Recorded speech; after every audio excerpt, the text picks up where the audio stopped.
UJ's Institute for the Future of Knowledge held this webinar to determine how the pandemic has changed world order. Asked how he thinks the outbreak will impact on the country, Masondo says it is a given that the economy will be negatively impacted.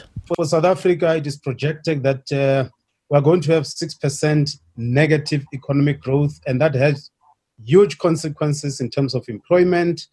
Currently, there are companies that are filing for business rescue, meaning that they're getting bankrupt. Therefore, a lot of people are going to be retrenched, and the ability of government to generate revenue is going to be seriously affected.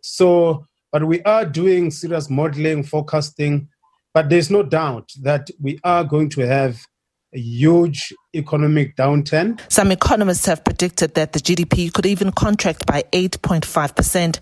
There are fears that if the lockdown that has been in place for more than 50 days continues, the economy may not survive. I think if we pay attention to putting a clear economic recovery plan to grow our economy, to focus on infrastructure, we should be able to avoid Great Depression. Asked about South Africa's debt, which has been rising unsustainably in line with weak economic growth, Masondo says the debt crisis is part of the world trend. The debt situation is a serious one. There are a couple of options.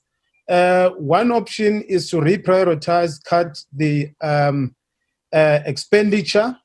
But in this current context, it is going to be quite a challenge because we do need to stimulate the economy. Masondo says with the new world order, government remains worried with the rise of economic nationalism, which he says was already taking place before the COVID-19 outbreak. Diabosito, SABC News, Johannesburg.